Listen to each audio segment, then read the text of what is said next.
नमस्कार।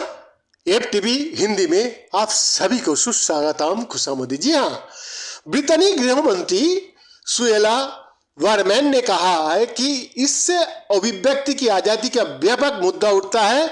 ब्रिटेनी समाचार एजेंसी पीए की रिपोर्ट के अनुसार उन्होंने शिक्षा विभाग के अधिकारियों के साथ मिलकर नए दिशा निर्देश पर काम करने का वादा भी किया है। गृह मंत्री ने कहा है कि वो ये स्पष्ट करना चाहती है कि शिक्षकों को स्वघोषित सामुदायिक कार्यकर्ता को जवाब देने की आवश्यकता नहीं है। क्या है मामला? वेस्ट यॉर्कशायर के वर्कफील्ड स्थित कैटलथॉर्प हाई स्कूल में पिछले सप्ताह स्कूल का एक 10 वर्षीय छात्र चुनौती स्वीकार करने के बाद इस्लाम का पवित्र ग्रंथ कुरान को लेकर स्कूल आया था। बाद में इस पुस्तक का कवर पेज कुछ फटा हुआ मिला था और पन्नों पर धूल थी। इस घटना के बाद 4 छात्रों के एक हफ्ते के लिए निलंबित कर दिया गया। शिक्षा विभाग के अधिकारी इस स्कूल के साथ मिलकर काम कर रहे थे। स्कूल का हेड टीचर टूडोर ग्रिफिथ का मुताबिक शुरुआती जांच में पता चला है कि इस घटना का पीछे कोई गलत नियत नहीं थी। बच्चे की मां का कहना है कि वो 14 साल का है और ऑटिज्म से ग्रसित है। मां ने शिकायत की है कि उनके बेटे के जान से मारने की भी धमकी मिली है।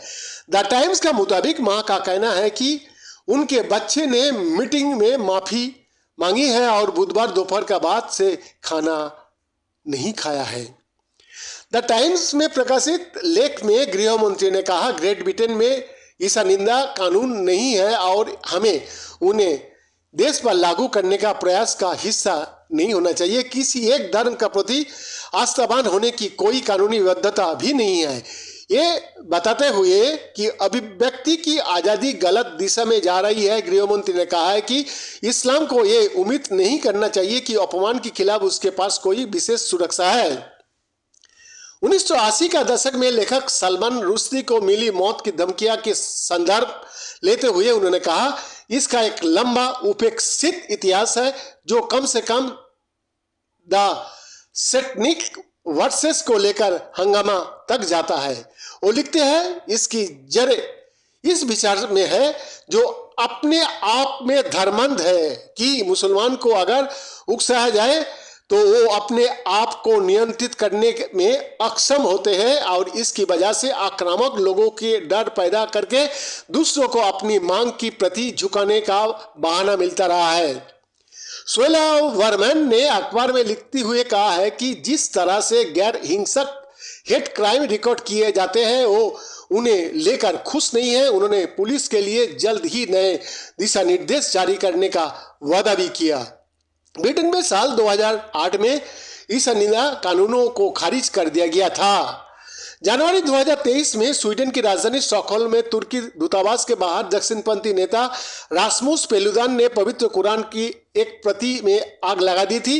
दरअसल रूस यूक्रेन युद्ध शुरू होने के बाद स्वीडन ने नाटो सदस्यता के लिए आवेदन किया था और तुर्की इसका विरोध कर रहा था। तुर्की का विरोध के चलते दक्षिणपंथी कार्यकर्ता विरोध प्रदर्शन कर रहे थे। इसी विरोध प्रदर्शन के दौरान कुरान जलाने का मामला सामने आया था। इस घटना के बाद तुर्की, कुवैत, संयुक्त अरब अमीरात, बहरीन, मिस्र और पाकिस्तान को अलावा कई देशों ने कुरान जलाए जाने की निंदा भी की थी। फरवरी 2012 में अफगानिस्तान के बगराम हवाई अड्डे में अमेरिकी सैनिकों ने कुरान को प्रतियों जला दी थी। इस घटना के बाद दंगे भड़क गए थे जिनमें 2 अमेरिकी सैनिक समेत 30 लोगों की मौत हो गया था। घटना की तहकीकात के बाद छपी रिपोर्ट के मुताबिक कुरान की 53 प्रतियां और 162 अन्य धार्मिक किताबों को एक भट्टी में जला दिया गया था। 20 मार्च 2011 को फ्लोरिडा के एक चर्च में अमेरिका पेस्टर बेनसेफ ने कुरान की एक प्रति को आग लगा दी थी। अफगानिस्तान में इस घटना का विरोध हुआ और उन प्रदर्शनों के दौरान कंधार शहर में 5 लोग मारे गए और 40 से ज्यादा लोग घायल हुए थे। 2005 में डेनमार्क का एक अखबार ने पैगंबर मोहम्मद को दर्शाते कार्टून प्रकाशित किया। अखबार यूलांस पोस्टोन ने 12 कार्टूनों को सीरीज प्रकाशित की जिसमें से कई कार्टूनों में पैगंबर को इस्लामी चरमपंथी की रूप में प्रदर्शित किया गया था।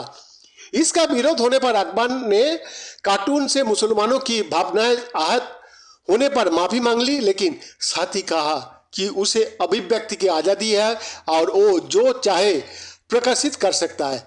फिर वर्ष 2006 में एक फ्रांसीसी पत्रिका ने दोबारा इन कार्टूनों को छापा, जिसके बाद दुनिया भर में मुसलमानों की ओर से तीखी प्रतिक्रिया आई। शार्ली एब्दो नाम की इस पत्रिका में इस्लाम को अलावा दूसरे धर्मों पर भी टिप्पणी की गई थी। इसके बाद भारत और पाकिस्तान समेत कई इस्लामी देशों में विरोध प्रदर्शन हुए, जिनमें से कुछ हिंसक भी हुए और कम से कम 5 लोग की मौत हो गया था।